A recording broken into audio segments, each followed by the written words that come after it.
আসলে নামখানার ঈশ্বরীপুর, নাদাভাঙা থেকে শুরু করে টানা ফ্রেজারগঞ্জ, এদিকে মৌসুনী, বালিয়াড়া, কুসুমতলা, এই সব জায়গাগুলোই যে কোনো মুহূর্তেই ভেসে যেতে পারে।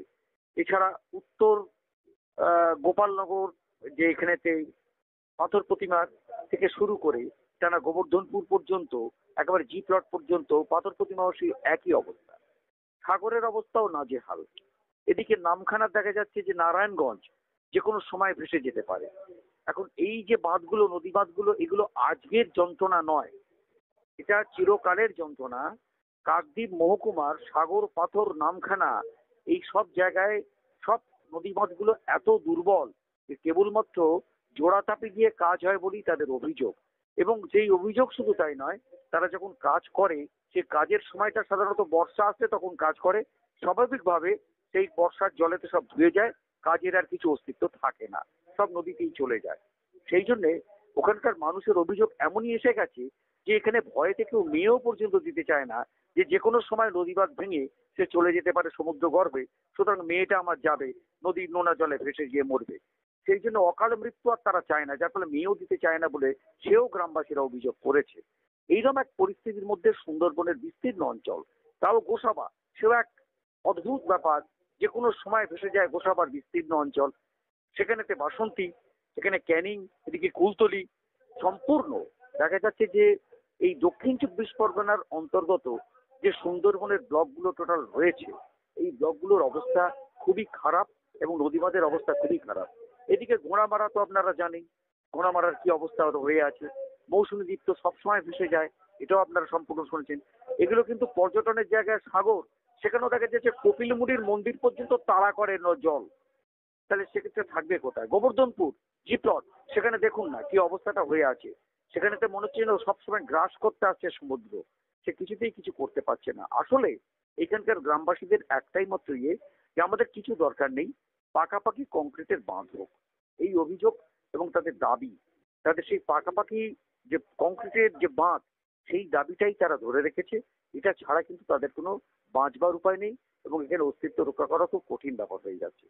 তাই এই মুহূর্তে মনে হয় যে আগে দরকার, যে কোনো মুহূর্তে যে কোনো সময়, যে আগে এই এই যে অশনি সংকেত, বাঁধ ভাঙার যে অশনি সংকেত প্রত্যেকটা কোটালেতে, এই বাঁধ ভাঙার অশনি সংকেতের হাত থেকে বাঁচার জন্য এখন প্রয়োজন তাদের যে কোনো উপায়ে তাদের এই নদী বাঁধকে কংক্রিট করে দেওয়া, এবং সেই দাবি পূরণের জন্যই তারা একবারে তারা লেগে আছেন এবং বলছেন। এবং এই বলাটার মধ্যে যে তাদের যে কত যন্ত্রণা এবং দীর্ঘকালের যন্ত্রণা আছে, সেটা না চিন্তা করলে বোঝা যাবে না। যারা সুন্দরবনবাসী তারা সেটা জানেন। সুতরাং আমরা এখন দেখব যে আমরা ঈশ্বরীপুরে গিয়েছি আমাদের ক্যামেরা, এবং সেখানে ঈশ্বরীপুরের মানুষ কি বলছেন, ঈশ্বরীপুর নাদাভাঙা যে কি ঘটনা ঘটে সেটা সবাই জানে, সেটা আপনারা দেখুন, আমরা দেখাচ্ছি ক্যামেরাতে, এবং তাদের ইন্টারভিউ যা নেওয়া হয়েছে পরিষ্কারভাবে শুনুন তাদের কথা। এই কথাটা শুনলেই আমরা বুঝতে পারবেন।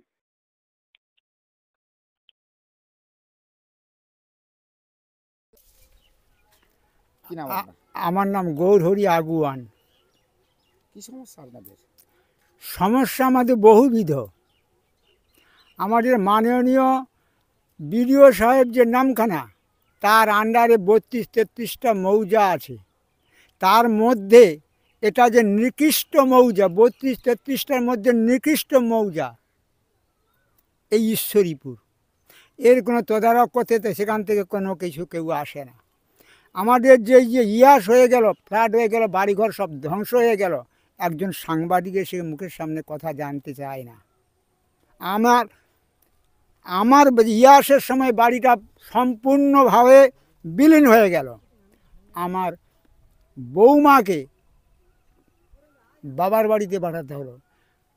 এইবারে আমার স্ত্রী ব্যাঙ্গালোর থেকে ফেরত গিয়ে আমার বাড়িতে ছিল।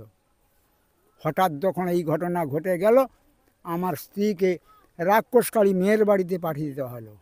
আমি ফ্ল্যাট হাউসে, আমার বড় ছেলে, আমি ফ্ল্যাট হাউসে 3 দিন ছিলাম। আমি একটা ত্রিপুলও পর্যন্ত ভাগিদার হইনি। আমি সেই লোক।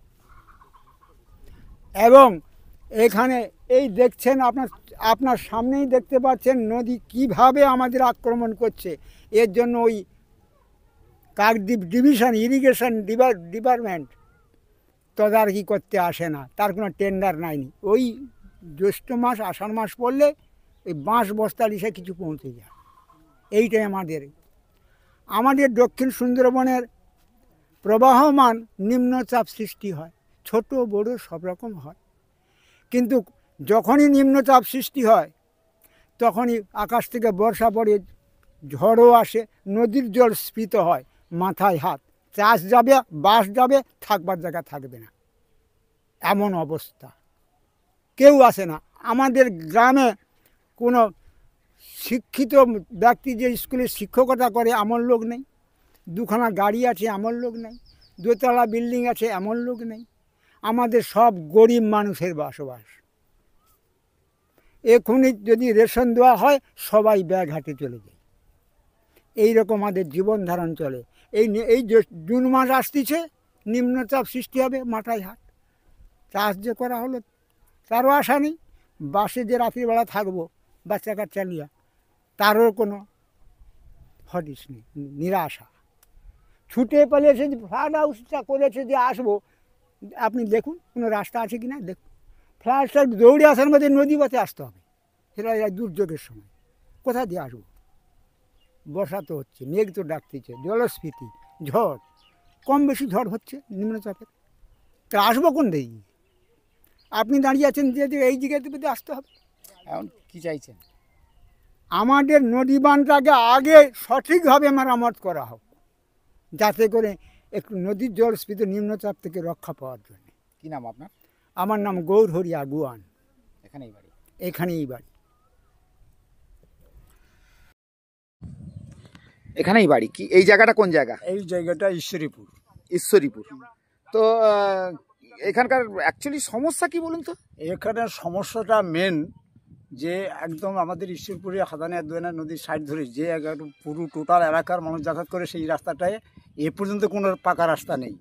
আপনারা যেখান থেকে নেওয়া ঈশ্বর নারায়ণপুর শেষ প্রান্ত থেকে নেবে যে হাইডে এলেন, আপনাদের মধ্যে কোনো পাকা রাস্তা দেখতে পাননি, পেয়েছেন কি? পাননি। এইখান থেকে সামনে একটা বুথ কেন্দ্র রয়েছে, একটা ফ্লাড সেন্টার রয়েছে, প্রাইমারি স্কুল রয়েছে।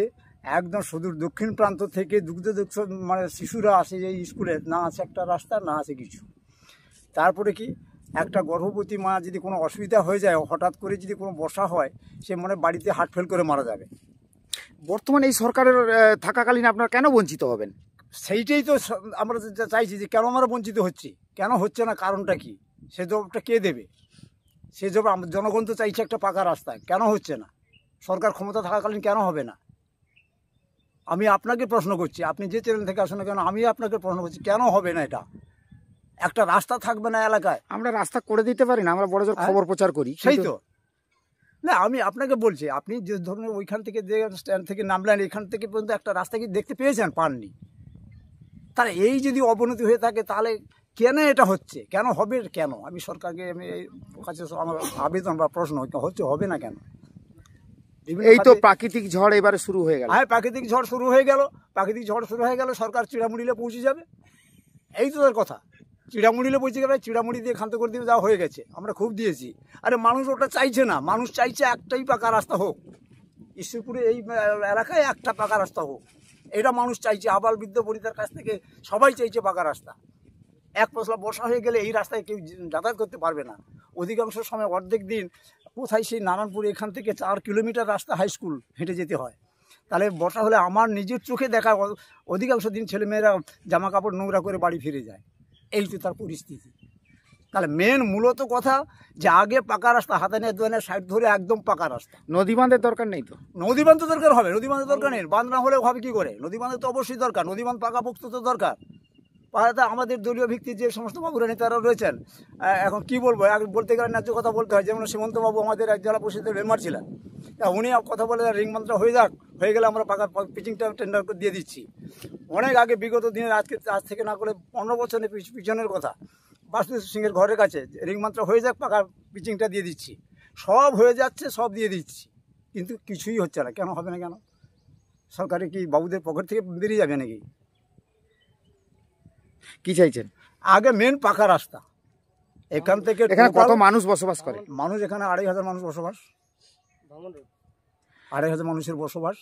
বাদাবন চারদিকে রয়েছে, তো বাদাবন বাঁধবন আছে, জঙ্গল নেই? হ্যাঁ জঙ্গল, এই রকম জঙ্গল, সাইডে জঙ্গল, পুরো সাইডে জঙ্গল আছে।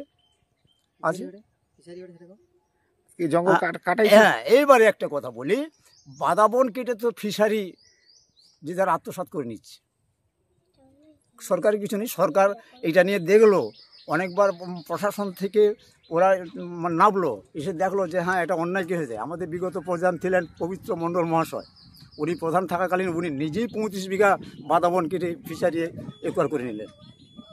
এই হচ্ছে পরিস্থিতি। তাহলে আজকে বাঁধবন কয়েকটা কতিপয় লোকের স্বার্থের জন্য, কতিপয় না, মুষ্টিমাজ 2-4 জনের স্বার্থের জন্য তারা একদম মানে কি বলা যাবে, মানে 50 বিঘা করে খুব ঘিরে নিচ্ছে। আর সরকার তার বিরুদ্ধে কিছু না। সরকার নামলো তো, ফরেস্টার থেকে নামলো, প্রশাসন সবাই জানে, সবাই জানে, কেউ জানে না কথা বলতে পারবে না। কি এখানে কি বলতে গেলে কি ভোট মাইনাস হয়ে যাবে নাকি? কিন্তু সুন্দরবনের বাদাবনই তো সুন্দরবনের অলংকার, ঐতিহ্য, ঐতিহ্য, এটা তো সবাই চায়, কিন্তু না এইভাবে। তাহলে তো নদী বাঁধ রক্ষা হবে কি করে বাদাবন না থাকলে? বাঁধবো না, তাহলে কি করে রক্ষা? বই ভাঙবে, সরকার চিড়ামুড়িলে পৌঁছে যাবে। এইটা তো সরকারের লক্ষ্য। কি নাম আপনার? আমার নাম সৃষ্টিধর প্রধান। নদী বাঁধ নিয়ে কি সমস্যা? আমাদের নদী বাঁধের সমস্যা বলতে স্বাভাবিক কথা যেটা, আমাদের এখানে নারায়ণপুর পঞ্চায়েত এবং ঈশ্বরপুর মৌজা, এমন একটা মৌজায় আমরা বসবাস করি। তা এখানে খুব বিপর্যয়ের মধ্যে আমাদের থাকতে হয়, কারণ আমাদের সামনে নদী বাঁধ, এ প্রান্তে নদী বাঁধ, ও প্রান্তেও নদী বাঁধ। তা ওখানে আমাদের এখানে কালবৈশাখী ঝড় বলো বা 70 থেকে 80 কিলোমিটার বেগে গতিতে যদি হাওয়া হয়, এই হাওয়াতে আমাদের নদী বাঁধ উপচে জল আসে এবং আমরা বিপর্যয়ের মধ্যে থাকি। প্রশাসনিক কর্মকর্তারা আসে না? কেউ আসে না, কেউ আসে না। এমএলএ, এমপি, তোমার গ্রাম পঞ্চায়েত, কেউ আমাদের দিকে কেউ কোনো কিছুতেই তাকায় না। এখানে কত মানুষ বসবাস করেন? প্রায় 1500। পেশা কি? কৃষিকাজ, মৎস্যজীবী, ভিন দেশে পাড়ি দেওয়া কাজকর্ম, এইসবই। কি চাইছেন? আমরা চাই যে এখন মডার্ন যুগে আমরা চাই যে সবাই পাকা রাস্তায় চলাফেরা করতে, কিন্তু আমাদের এই স্বাভাবিক অবস্থা যা, কেউ তো আমাদের দিকে তাকাচ্ছে না। তাই পড়ুয়ারা স্কুলেও যেতে পারছে না, সবাই বাড়িতে বসে থাকে বৃষ্টি হলে। এরকমই কারোর কোনো সমস্যা থাকলে, কারো যদি কোনো হঠাৎ যদি কারোর শরীরের মধ্যে কোনো প্রবলেম এসে যায়, তাকে আমরা নিয়ে যেতে পারি না, কোনো সুব্যবস্থা নেই। কি নাম আপনার? শুভঙ্কর সিং। এখানেই বাড়ি। জায়গাটা কোন জায়গা? জায়গাটা ঈশ্বরীপুর। কি সমস্যা হয় আপনাদের? সমস্যা বলতে এখানে প্রতি বছর তো প্রায় মোটামুটি নদী জলে সব নোনা জল ঢুকে যাচ্ছে গ্রামে। আর রাস্তাঘাট তো একদম কাঁচা, পাকা রাস্তা তো গ্রামে একদম নেই। স্কুলের পড়ুয়ারা তো স্কুলে যেতেই পারছে না, বর্ষাকাল হলে সবাই ঘরে বসে থাকে, মানে কেউ যাচ্ছে কেউ পড়ে যাচ্ছে, এরকম ব্যাপার। টোটালি যোগাযোগ ব্যবস্থা তো একদম খুবই বহাল, মানে খুবই খারাপ। আর নদীর রাস্তা মোটামুটি আমাদের প্রায় ঘর বাড়ি সব ভেঙে সব চলে যাচ্ছে, একদম নদী বাঁধ একদম ঘরের উপর দিয়ে যাচ্ছে, একদম এই দ্বীপের অবস্থা খুবই খারাপ। এটা কোন গ্রাম পঞ্চায়েতের আন্ডার করে? নারায়ণপুর গ্রাম পঞ্চায়েত। কত মানুষের বসবাস রয়েছে? হ্যাঁ, এখানে 1000 মানুষ আছে। আর রাস্তাঘাট একদম কাঁচা, মানে অবস্থা। এদের জীবন জীবিকা কি? জীবন জীবিকা চাষবাস আর মৎস্যজীবী, আর কিছুই নয়। আর প্রতি বছর তো প্রাকৃতিক বিপর্যয় ঘটে। বিপর্যয় হলে কি করবে মানুষদের? আর চাষবাস হচ্ছে না, সবাই ওই পরিযায়ী শ্রমিক ভিন দেশে পাড়ি দিচ্ছে, আর কি করবে? এখানে তো সবার মাটি ঘর বাড়ি সব তো কাঁচা। আর আমার জেঠিঘাটও আছে, সে একেবারে ভগ্ন, সেখানে মানুষ উঠতেও পারে না, নামতেও পারে না। আর সরকারের কোনো দৃষ্টি আকর্ষণ কিছুই নেই এই দ্বীপের উপরে। এই তো মোটামুটি নোনা জল এলে, এই মোটামুটি এই কালবৈশাখী ঝড় এলে কিছু বাঁশ টাস নিয়ে এলো, বস্তা রাস্তা নিয়ে এলো, আবার দিয়ে চলে গেল। ও দুর্গা পূজা না যেতে যেতে বাঁশ সব নদী চলে যাচ্ছে। দেশের অবস্থা খুবই খারাপ, আপনি দেখুন, টোটালি কাঁচা রাস্তা, দ্বীপের একদম পাকা রাস্তা কিছুই নেই। তা আপনার কাউকে জানাননি? এখানে এমএলএ এমপিরা আসছে, দেখছে এইবার হয়ে যাবে, এইবার হয়ে যাবে, নেতা মন্ত্রী যেরকম বলে আর কি, প্রতিশ্রুতি দিয়েই যাচ্ছে, কোনো কাজ হচ্ছে না। ওই ভোট এলে মোটামুটি সবাই চলে এসে দাদারা কেমন আছো, দিদিরা কেমন আছো, ওই যা সান্ত্বনা বাক্য, ওই যা দিয়েই মোটামুটি চলে যায়, আর কিছুই নয়। কি নাম আপনার? সঞ্জয় প্রধান। আমি এই চাষবাস করি, এই কখন চাষ হয় কখন চাষ হয় না, এই রকম করে দিন চালাতে হচ্ছে, আর কি করবো মোটামুটি। ঈশ্বরী পুকুরে কত বছর ধরে বসবাস করে আছেন? আমার তো এই তো 73 চলছে, যেদিন জন্ম দেখিনি, জন্মের কাশ্মীর তো দেখিনি এই অবস্থা। এটা 73 বছর চলছে। 73 বছর ঈশ্বরী পুকুরে। এটা কোন জায়গায় পড়ে? ঈশ্বরীপুর, খুলনা ঈশ্বরীপুর। ঈশ্বরীপুর এটা নামখানা এলাকা। নামখানা এলাকা। এ ব্লক কি নামখানা? হ্যাঁ, নামখানা ব্লক। আর গ্রাম পঞ্চায়েত? গ্রাম পঞ্চায়েত নারায়ণপুর, নারায়ণপুর ঈশ্বরীপুর। কত মানুষ এখানে বসবাস করে? হ্যাঁ, তখন ভোটার হয়েছে না 1100 হয়, দেখো 1100 হলে 2টা প্রার্থী দাঁড়িয়ে 900 কত একটা হয়েছে। এই তো রাস্তাঘাট। হ্যাঁ, এই রাস্তাঘাটের অবস্থা এইটাও।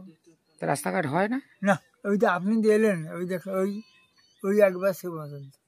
তো এই যে নদী বাঁধের হাল কেমন? হ্যাঁ, নদী বাঁধ তো ভেঙে গেছে তো। প্রত্যেক বছর নতুন বাঁধ এবছর ভাঙিয়েছে, টানিয়ে নিচ্ছে। এই যে রানি হয়েছে, এবার কটা আড়াইলে জল ঢুকে যাবে। আমার অবস্থা খারাপ। মানে ঝড় এলেই আপনাদের কি হয়? ঝড় এলে আমাদের ঘর বাড়ি একটু রক্ষা করতে, সেরকম হয়তো খুব রক্ষা এলো, নেই আতঙ্কে দিন কাটাতে হয়। হ্যাঁ, দিন কাটাতে। আর বন্যা যখন আসছে তখন সরকারি দপ্তরকে জানিয়েছিলেন? সব জানি, সব জানতে, সব কেউ আর ইয়ে করতে পারেনি, কেউ কিছু করেনি এখানে।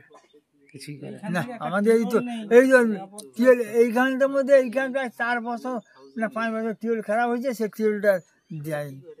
টিউবওয়েল একটা নিয়ে আমাদের জল খাওয়ার এত অসুবিধা, পানীয় জল সে বলে পারে। কি নাম আপনার? আমি বলরাম জানা।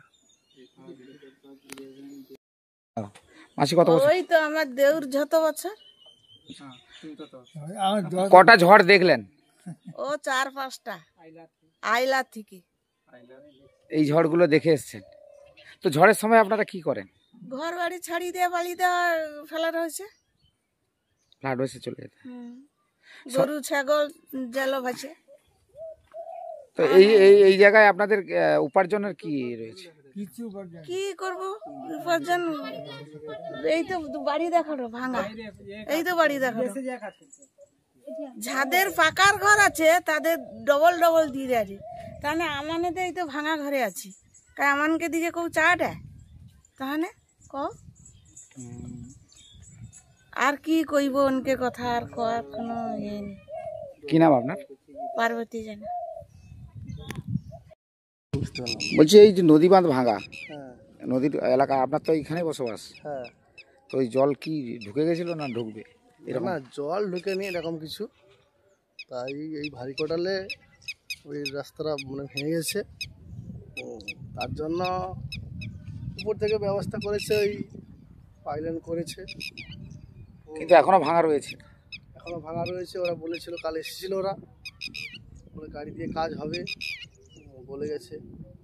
ওরা বলছিল পুনরায় কাজ করবে, এখানে নতুন রিং করবে। তা মানুষজন কত জায়গা দেবে? মানুষজন জায়গা দিতে দিতে আজ ভিখারি হয়ে যাচ্ছে। তা কিছু একটা ব্যবস্থা না করে, নিচের না কিছু ব্যবস্থা করে শুধু উপরেই শুধু দিলে হবে? এই কটালেই এটা ভেঙেছে? হ্যাঁ, এই কটালেই এটা ভেঙেছে।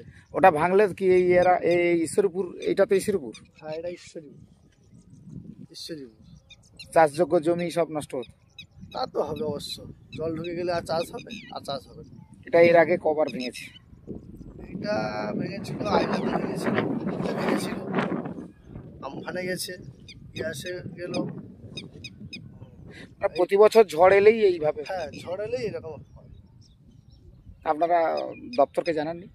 দপ্তরকে কোথায় জানাবো? আমরা তো এখানে যিনি আছেন আমাদের দফাদার, দেখছেন, তা সত্ত্বে যারা ডিপার্টমেন্ট আসেন তাদেরকেও বলা হয়, তারা বলে আমাদের হাতে কিছু নেই, আমাদের যেটুকু ক্ষমতা সেইটুকুই আমরা করি। কিন্তু এরপরে জল ঢুকলে তো এলাকা পুরো চাষযোগ্য জমি নষ্ট হয়ে যাবে। তা তো অবশ্য হবে, তা হবে না। কি নাম আপনার? আমার নাম সুদীপ মন্ডল। এটা কোন জায়গা? ঈশ্বরীপুর। তো ওই জঙ্গলের গাছ কারা কাটছে? স্থানীয় মানুষ। কেন কাটছে? ফিশারি করতেছে, জঙ্গলের গাছ কেটে ফিশারি করছে। বিভিন্ন প্রশাসনকে আমরা জানিয়েও কোনো তার সদুত্তর পাওয়া যাচ্ছে না। ফরেস্ট ডিপার্টমেন্টকেও বলেছি, পঞ্চায়েতকে বলেছি, প্রধানকে বলেছি, সবাইকে বলেছি, কিন্তু কোনো তার সদুত্তর পাওয়া যাচ্ছে না। এই তো বিঘের পর বিঘে জঙ্গল কাটাই হয়েছে। কাটা হচ্ছে তো, ফরেস্ট ডিপার্টমেন্ট বলছে যে জঙ্গল কাটা বেআইনি, কিন্তু আমরা তা সত্ত্বেও ফরেস্ট ডিপার্টমেন্টকে বলতেছি, তারা অইচ্ছুকভাবে এটাকে এড়িয়ে যাচ্ছে, পঞ্চায়েতও এড়িয়ে যাচ্ছে। শাসক দলের এখন সমস্ত লোক, শাসক দলের তোমার কি বলে, যারা গাছ কাটছে তারা শাসক দলের লোক। আমরা বলে বলে হচ্ছে না, নেতাদেরও বলতেছি, প্রধানকেও বলতেছি, সবাইকে বলছি, কেউ শুনছে না। আগামী দিনে গাছ কাটা তো একেবারে নিষিদ্ধ। গাছ কাটা তো নিষিদ্ধ, কিন্তু যারা এই জায়গা কি নিয়েছে, এই জায়গাটা তখনকার যুগে হয়তো নদীর ওপাশে হয়তো কোনো গ্রাম বা কখনো ছিল 600 বছরকার আগেকার কথা। পরবর্তী পিরিয়ডে নদী হয়ে গেছিলো, তারপরে চর হয়েছে। ফরেস্ট ডিপার্টমেন্টে 1990 সাল থেকে এই প্লান্টেশনগুলো 1990 সালে প্লান্টেশন, বুঝতে পারছেন। আমি ফরেস্ট ডিপার্টমেন্টের একজন কর্মচারী, রঘুনাথ দাস, বুঝতে পারছেন। তা সেই জায়গায় আমরা গাছ লাগিয়েছি, এখনও আবার নিচে প্লান্টেশন করেছি সুন্দরবন দপ্তর থেকে, কিন্তু তা সত্ত্বেও এরা গাছ কেটে যাচ্ছে। বিভিন্ন জায়গায় আমরা দপ্তরে বলেছি যে ফরেস্ট ডিপার্টমেন্টে যত আপনার জায়গা নিজস্ব গড়লাইট প্রতি যাই হোক না কেন, ফরেস্ট ডিপার্টমেন্টে যে ম্যানগ্রোভ প্লান্টেশন হয়েছে তার কাটার কোনো এখতিয়ার নেই, কিন্তু তা সত্ত্বে তাদেরকে বলছি, তারা কোনো উদ্যোগ নিচ্ছে না। উদ্যোগ নিয়েছিল মাঝখানে যারা এই যে ফিশারি করেছে, বাসুদেব বেড়া, ওই ধারে রবীন দিন্দা, বাবুলাল দিন্দা, কিংবা মহিম দিন্দা, প্রভাত ভিয়া, অশ্বিনী ভিয়া, তারপরে ওধারে পঞ্চানন মণ্ডল, অমল কী বলে অচিন্ত মণ্ডল, এরা যারা করেছিল এদের নামে কেস হয়েছে, এরা জেলও খেটেছে, এরা জামিন হয়েছে, এখনও ওই সমস্ত জায়গায় কেস চলছে, কিন্তু আবার ফের তারা এই সমস্ত করতেছে। কাদের মদতে এটা হচ্ছে? এটা শাসক দলের সমস্ত প্রশাসনের, শাসক দলের লিডার, এরাই করতেছে। এই ঈশ্বরীপুরে এটা কোন জায়গা? ঈশ্বরীপুর এই গ্রামটা, এটা গ্রামটা, হ্যাঁ, এটা ঈশ্বরীপুরের গ্রাম। আর ওইটা হচ্ছে সপ্তমুখী সাইট, সপ্তমুখী ভাই, সপ্তমুখী সাইট। এইভাবে দিনের পর দিন জঙ্গলটাকে ধ্বংস করে দিচ্ছে, আগামী দিনে দেশও ধ্বংস হয়ে যাবে। এই গ্রামটা চতুর্দিকে আমি গাছ লাগিয়েছি ফরেস্ট ডিপার্টমেন্ট থেকে, গোটা গ্রামটা চতুর্দিকে, কিন্তু রক্ষা করতে পারছি না, বিভিন্ন জায়গায় বলে বলে হচ্ছে। ফরেস্ট ডিপার্টমেন্ট কি বলছে? আপনি তো দীর্ঘ বছর ধরে ফরেস্ট ডিপার্টমেন্টে চাকরি করে এলেন। ফরেস্ট ডিপার্টমেন্ট, আমাদের গভর্নমেন্টের একটা নিয়ম আছে যে আমরা গাছ লাগিয়েছি সুন্দরবন দপ্তর থেকে, যার মন্ত্রী ছিল আগে মন্টুরাম পাখিরা, সে মন্ত্রী ঘরের কাছে থাকাকালীন ওইখানে প্রাক্তন প্রধান যে পবিত্র কুমার মণ্ডল গাছ কাটলো, তার কানে গেল, তার কোনো রিয়াকশান নেই। পরবর্তী পিরিয়ডে এগুলো ভেঙে টেঙে গেছিলো, আবার নতুন করে গাছ কাটাকাটি হয়েছিল। আবার এই এখনকার দিনে আবার এখানকার যারা নেতৃত্ব আছে তারা এই সমস্ত কাণ্ডগুলো করতেছে।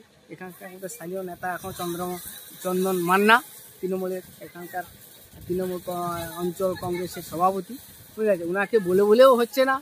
এখানকার বোধহয় প্রিয়াঙ্কা সাউ না কি দাস একটা টাইটেলটা প্রধান, তাকেও বলে হচ্ছে না। এবার ফরেস্ট ডিপার্টমেন্টের কাছে গেছিলাম যে সুন্দরবন দপ্তর আমরা যখন গাছ লাগাই, গাছ যখন বড় হয়ে যায় তখন এই গাছগুলো ওই মূল যে ফরেস্ট ডিপার্টমেন্ট নামখানায় যে ফরেস্ট আছে না, এই ফরেস্ট ডিপার্টমেন্ট হ্যান্ড ওভার হয়ে যায়, তখন আমাদের সুন্দরবন দপ্তরের কোনো এখতিয়ারে থাকে না। আমাদের শুধু গাছটা লাগানো পর্যন্ত 1-1.5 বছর আমাদের এখতিয়ারে থাকে, কিন্তু সেই বলে বলে হচ্ছে। আবার গেছিলাম, বলছে আবার দরখাস্ত দাও। আরে দরখাস্ত আমরা বারবার শুধু দিতেই থাকবো, তোমাদের দায়িত্ব তো এইটা, তোমার দেখছে না, কী বলবো, বলে বলে অরাজকতা সৃষ্টি হচ্ছে। কি নাম আপনার? আমার নাম শ্রী রঘুনাথ দাস। এখানেই বাড়ি? এইখানেই বাড়ি।